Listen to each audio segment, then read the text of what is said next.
Halo semuanya, pada pembelajaran kali ini kita akan meneruskan pembahasan sebelumnya, yaitu tentang permintaan penawaran pada bab keseimbangan pasar dan struktur pasar.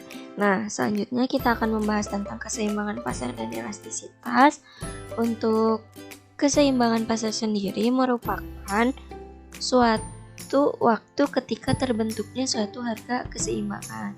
Nah, harga keseimbangan sendiri merupakan harga di mana konsumen atau produsen sama-sama tidak ingin menambah atau mengurangi barang atau jasa yang dijual atau dikonsumsi. Atau dengan kata lain, keseimbangan harga itu dicapai ketika harga dan jumlah barang yang diminta itu sama. Contohnya seperti ini. Harga keseimbangan itu akan terbentuk ketika jumlah permintaan sama dengan jumlah penawaran, atau QD sama dengan QS sama dengan QE, dan PD sama dengan PE sama dengan PE, seperti itu. Nah, selanjutnya bagaimana sih proses terbentuk harga keseimbangan tersebut? Nah, di sini contohnya kita lihat bahwa harga keseimbangan atau equilibrium adalah tingkat harga yang terjadi berdasarkan kesepakatan antara produsen dan konsumen. Nah, kalau di kurva equilibrium ini digambarkan pada titik ini, ketika terjadi pertemuan antara permintaan dan penawaran di sini. Nah, contohnya kita sudah belajar ya tentang kurva permintaan dan penawaran. Maka kita gambarkan kurva permintaan dan kurva penawaran dalam kurva ini. Lalu di sini kita akan mengetahui bahwa akan ada titik equilibrium atau harga keseimbangan pada produsen dan konsumen atau pada kuantitas yang diminta dengan kuantitas yang ditawarkan.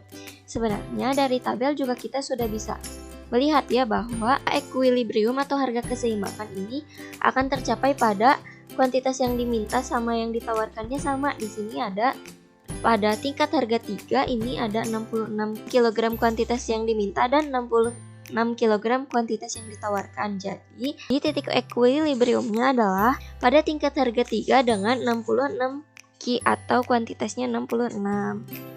Nah, selanjutnya ada penerapan matematika pada harga keseimbangan.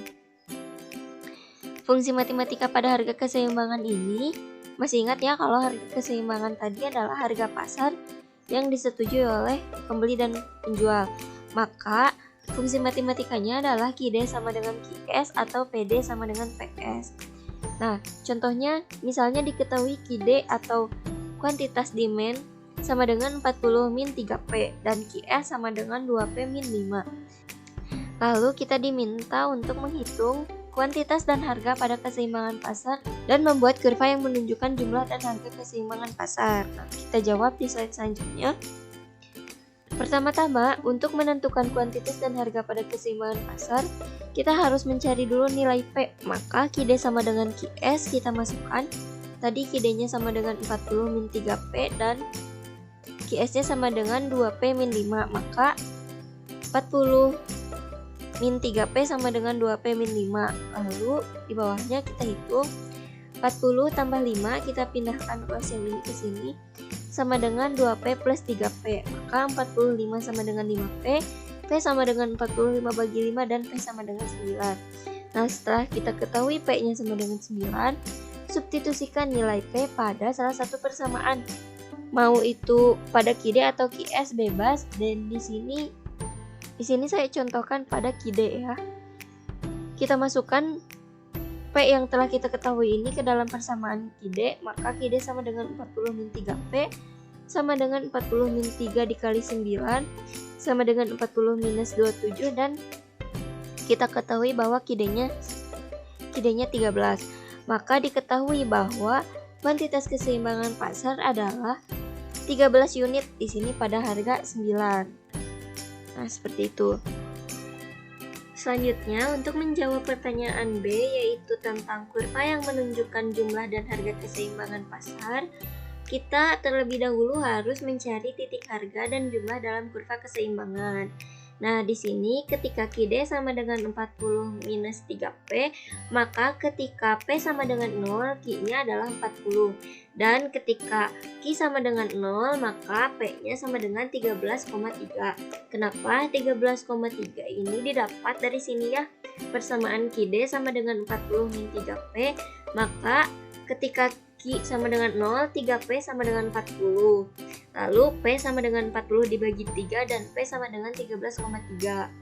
Nah, selanjutnya kita cari P dari Qs-nya. Qs di sini sama dengan 2P minus 5. Maka ketika P sama dengan 0, Q-nya sama dengan minus 5. Dan ketika Q sama dengan 0, P-nya sama dengan 2,5.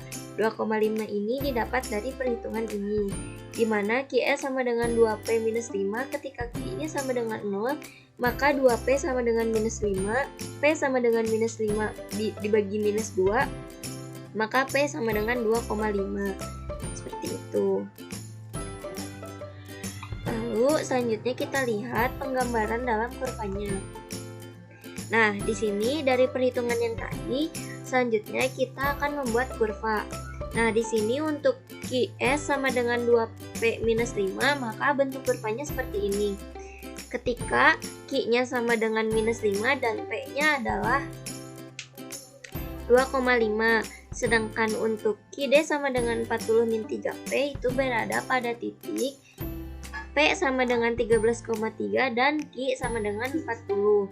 Maka dari kurva ini, dari kurva permintaan dan penawaran ini, ada titik atau pertemuan yang disebut titik equilibrium, di mana pertemuan ini berada pada saat P sama dengan 9 dengan Q sama dengan 13. Seperti yang telah kita hitung tadi. Selanjutnya, ada pengaruh pajak terhadap keseimbangan pasar. Jadi, pajak juga ternyata berpengaruh dan pasti berpengaruh terhadap harga suatu barang. Maka di sini pajak akan berpengaruh terhadap keseimbangan pasar. Nah, di sini ada fungsi penawaran sebelum pajak adalah Qs sama dengan BP plus A ya kalau kita ketahui. Sedangkan fungsi penawaran sesudah pajak itu berubah menjadi Qs sama dengan B, P minus T ditambah A, seperti itu. Nah, contohnya seperti ini. Diketahui Qd sama dengan 60 minus 3P.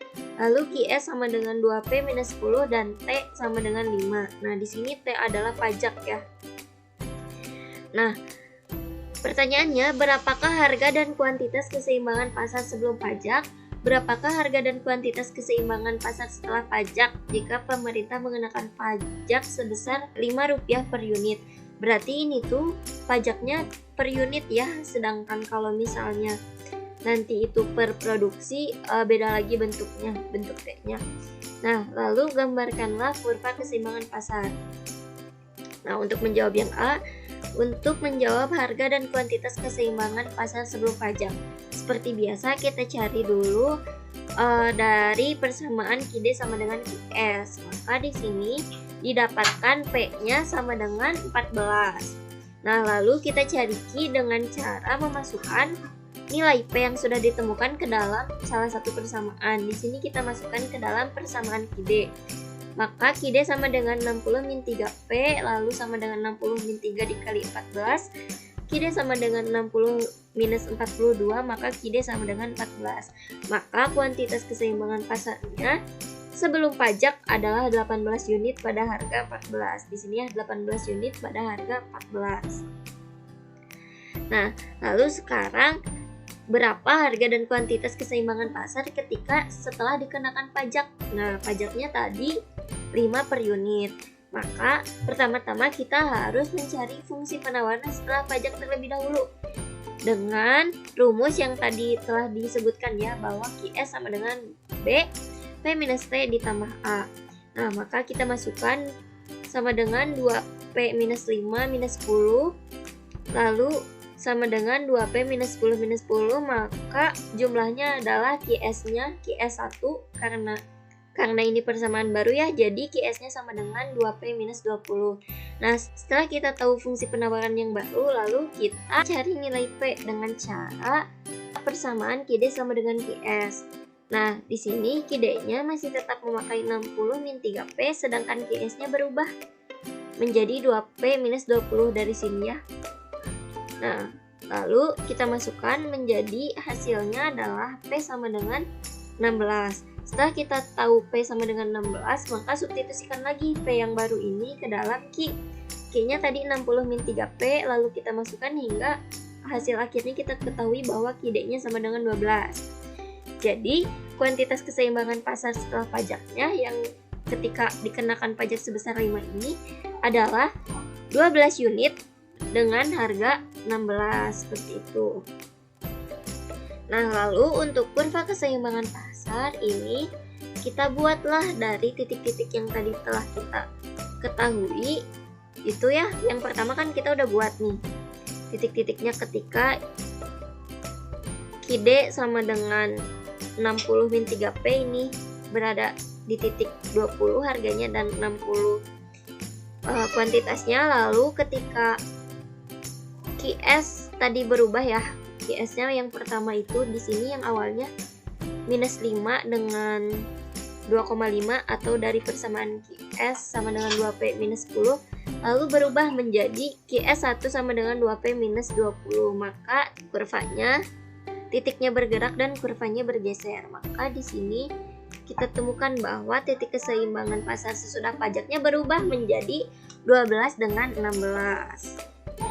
Nah, selanjutnya selain pajak, ternyata subsidi juga berpengaruh terhadap keseimbangan pasar. Nih, kalau misalnya fungsi penawaran sebelum subsidi itu adalah QS sama dengan BP plus A, sedangkan fungsi penawaran sesudah subsidi itu berubah menjadi QS sama dengan BP plus S plus A.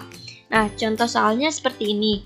Ketika diketahui QD sama dengan 40 min 2P dan QS sama dengan 2P minus 10, lalu S-nya sama dengan 2, ketika ditanya berapa harga dan kuantitas keseimbangan pasar sebelum subsidi, lalu berapa harga dan kuantitas keseimbangan pasar setelah subsidi, lalu diminta untuk menggambar kurva keseimbangan pasar, maka jawabannya adalah untuk mengetahui harga dan kuantitas keseimbangan pasar sebelum subsidi, seperti biasa kita akan mencari terlebih dahulu nilai P dan nilai Q. Mencari nilai P dengan cara menghitung persamaan QD sama dengan QS. Maka di sini kita ketahui P-nya sama dengan 15. Lalu setelah kita ketahui P-nya sama dengan 15, substitusikan nilai P ini yang tadi kepada Q, salah satu fungsi Q. Nah, di sini kita gunakan fungsi QD. Maka di sini QD sama dengan 40 minus 2P. P-nya sudah kita ketahui 15, maka QD sama dengan 40 min 2 dikali 15. QD sama dengan 40 min 30, maka QD sama dengan 10. Jadi kuantitas keseimbangan pasar sebelum subsidi ini berada pada Q sama dengan 10 dengan P-nya 15. Lalu untuk menentukan harga dan kuantitas keseimbangan pasar setelah subsidi, kita harus mengganti dulu fungsi penawarannya.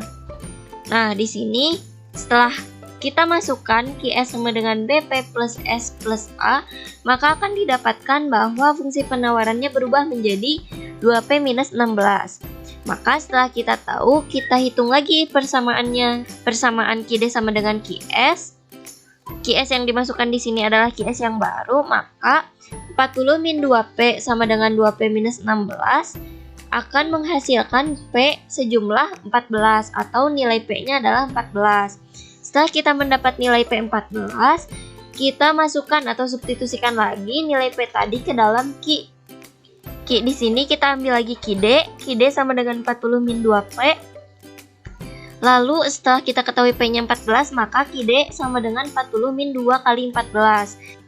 QD sama dengan 40 min 2, 8. Lalu kita ketahui hasilnya adalah Q-nya 12. Maka kuantitas keseimbangan pasar setelah subsidi itu menjadi 12 unit pada harga 14. Nah, ini kurvanya. Kurvanya kita ketahui ya, tadi titik pertama adalah ketika harga 12 dengan jumlah 14. Sedangkan setelah subsidi ini berubah keseimbangan harganya menjadi jumlahnya 10 dengan harga 15. Nah, selanjutnya kita ke pembahasan elastisitas. Nah, elastisitas di sini merupakan suatu ukuran tentang perubahan permintaan maupun penawaran yang dipengaruhi oleh perubahan harga pada waktu tertentu. Jadi, di sini elastisitas harga ini menggambarkan atau mengukur berapa atau sebanyak apa perubahan permintaan atau penawaran karena harganya berubah kayak gitu. Nah, elastisitas ini ada elastisitas permintaan dan elastisitas penawaran. Nah, untuk elastisitas permintaan dan penawaran ini sama ya, adalah tingkat kepekaan jumlah barang akibat dari perubahan harga. Bedanya apabila elastisitas permintaan ini adalah jumlah barang yang diminta, sedangkan kalau misalnya elastisitas penawaran itu adalah jumlah barang yang ditawarkan. Nah, koefisien elastisitas ini dapat dihitung dengan rumus ini. Koefisien elastisitas permintaan dapat dihitung dengan cara menghitung delta Q per delta P dikali P per Q. Lalu elastisitas penawaran dapat dihitung dengan cara menghitung delta Q dibagi delta P dibagi P sama dengan delta Q per delta P dikali P bagi Q. Nah, di sini ada keterangan bahwa E sama dengan koefisien elastisitas, P adalah harga awal, Q kuantitas awal, delta Q merupakan perubahan kuantitas yang diminta, dan delta P merupakan perubahan harga. Nah, di sini ada macam-macam elastisitas. Jadi, elastisitas ini macam-macamnya ada 5. Yang pertama ada elastis, ada inelastis, elastis uniter, elastis sempurna, dan inelastis sempurna. Nah, apabila elastisitasnya lebih besar dari 1, maka dinamakan elastis. Lalu apabila elastisitasnya kurang dari 1, dinamakan inelastis. Apabila elastisitasnya sama dengan 1, maka dinamakan inelastis uniter. Lalu apabila elastisitasnya sama dengan tak hingga, berarti termasuk elastisitas sempurna, dan apabila elastisitasnya sama dengan 0, maka disebut elastisitas sempurna. Nah, di sini ada contoh perhitungan elastisitas agar bisa termasuk ke dalam elastis, inelastis uniter, elastis sempurna, dan inelastis sempurna. Nah, di sini elastis lebih besar dari 1, contohnya adalah menghasilkan 1,5. Inelastis itu kurang dari 1, contohnya menghasilkan 0,5. Lalu inelastis uniter yaitu sama dengan 1, di sini ada sama dengan 1. Lalu elastis sempurna ini ketika tak hingga, maka di sini ada perhitungan menjadi tak hingga. Lalu ini ada inelastis sempurna akan menghasilkan perhitungan 0. Nah, untuk macam-macam elastisitas permintaan dan penawaran ini sama, hanya saja berbeda dari bentuk kurvanya. Bisa kalian lihat dalam buku paket halaman 167 sampai 176. Nah, selanjutnya ini bentuk kurva elastisitas permintaan. Untuk kurva elastisitas penawaran bentuknya seperti ini. Lalu di sini ada contoh perhitungan elastisitas. Contohnya ketika harga 2000, jumlah barang yang diminta itu ada sebanyak 300 unit. Sedangkan ketika harga naik menjadi 2500, maka jumlah barang yang dimintanya turun menjadi 200 unit.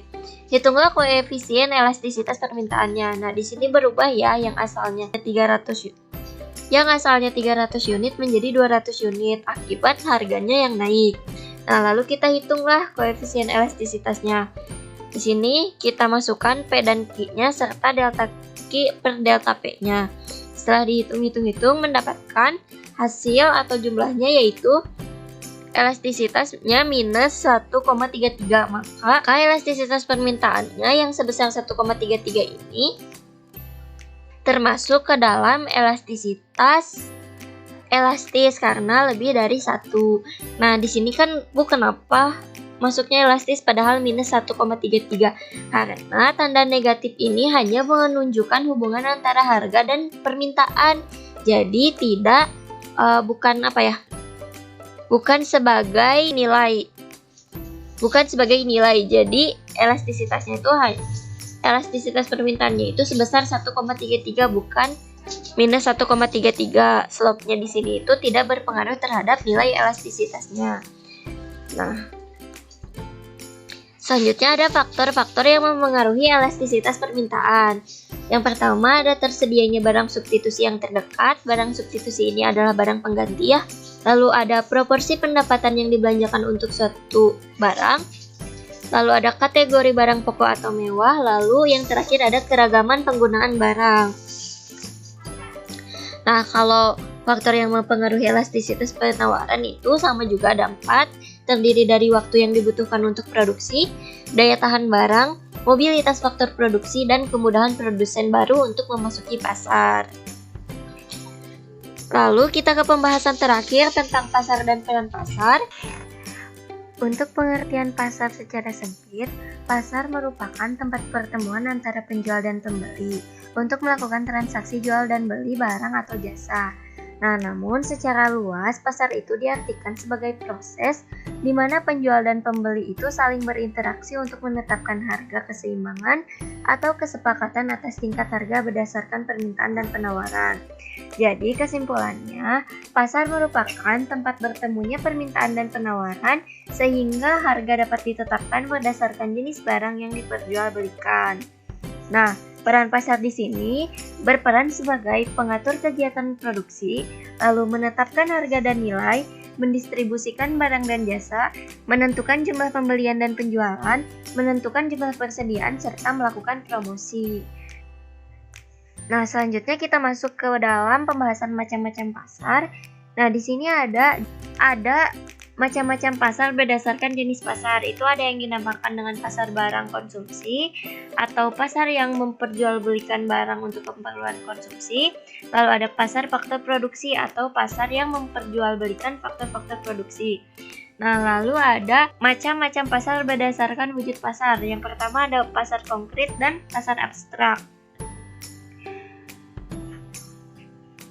Yang ketiga ada macam-macam pasar berdasarkan barang yang dijual. Nah, ini tuh biasanya dibedakan berdasarkan barang yang dijual. Contohnya ya, kalau misalnya kita dengar pasar ikan, pasar burung. Nah, itu kan berarti pasar tersebut itu menjual ikan dan burung atau menjual benda-benda yang disebutkan dalam pasar tersebut.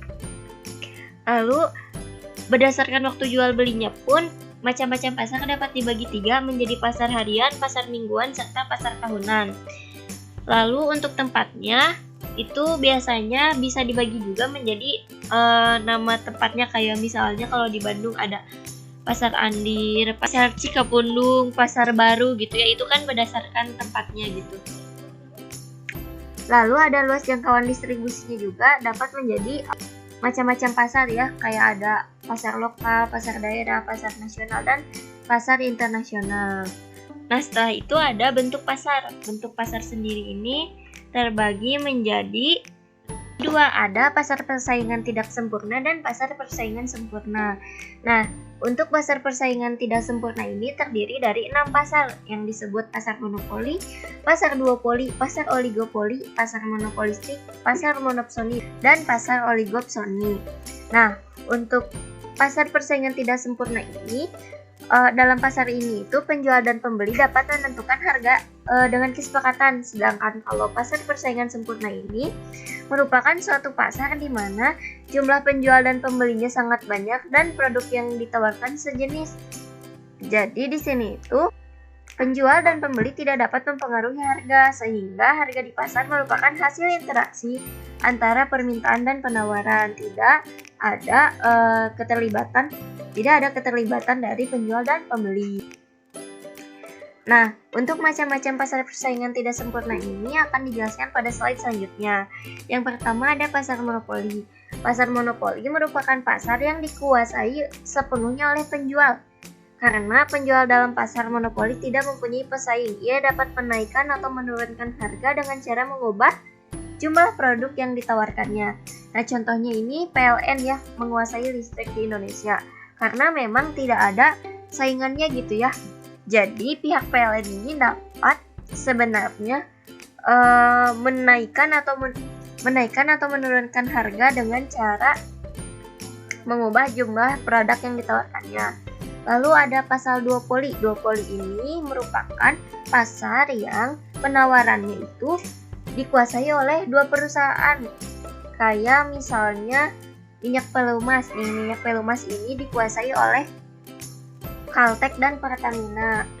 Lalu ada pasar oligopoli. Pasar oligopoli ini merupakan pasar di mana penawaran satu jenis produk ini dikuasai oleh beberapa perusahaan. Nah, produknya itu biasanya memiliki jenis yang sama, namun setiap perusahaan memiliki ciri khas yang berbeda-beda. Contohnya perusahaan mie instannya kayak mie sedap, Indomie, Mili Munelo, dan lain-lain gitu ya. Itu kan sama-sama mie, tapi memiliki ciri khas yang berbeda. Lalu ada pasar monopolistik. Pasar monopolistik ini merupakan pasar yang memiliki beberapa produsen dengan jenis barang yang serupa namun memiliki berbagai aspek yang berbeda atau bervariasi. Nah, lalu ada pasar monopsoni. Pasar monopsoni ini merupakan pasar dengan pembeli tunggal dan penjual banyak. Misalnya nih, seorang peternak susu sapi itu biasanya cuma bisa dapat menjual susu sapinya kepada satu perusahaan saja karena di sekitar daerahnya tidak ada perusahaan lain yang membutuhkan susu sapinya, kayak gitu. Yang terakhir ada pasar oligopsoni. Pasar oligopsoni ini merupakan pasar yang memiliki 2 atau lebih jumlah pembeli, biasanya disebut pelaku usaha ya, di mana pembeli di sini menguasai pasar sebagai penerima pasokan atau bahkan menjadi pembeli tunggal atas barang atau jasa yang ada di dalam pasar komoditas. Nah, contohnya di pasar wortel atau cabai. Para petani ini biasanya menjual hasil panennya kepada beberapa pembeli yang nantinya biasanya jadi didagangin lagi gitu ya, yang ada di daerahnya.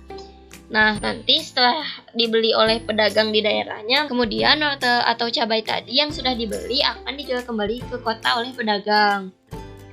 Nah, pembahasan terakhir terkait peran iptek terhadap perubahan jenis dan struktur pasar ini adalah iptek itu berpengaruh terhadap pasar karena dengan adanya iptek akan semakin banyak pilihan akan kebutuhan barang dan jasa bagi konsumen. Contohnya kan sekarang banyak banget yang dagang barang yang sama tapi kan konsumen udah bisa milih ya mau beli di mana kayak gitu.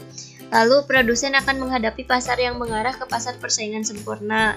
Nah, tadi kan pasar persaingan sempurna itu merupakan pasar di mana penjual dan pembelinya sangat banyak gitu ya, meskipun barang yang dijualnya satu jenis. Lalu ada semua transaksi jual beli tidak terbatas pada waktu dan tempat. Kayak sekarang ya udah banyak online shop, terus jasa-jasa pengiriman yang biasa kita gunakan juga. Lalu ada kemajuan iptek juga dapat menekan biaya produksi. Kayak contohnya kan kalau misalnya efektivitas dan efisiensi produksi itu biasanya menggunakan teknologi juga.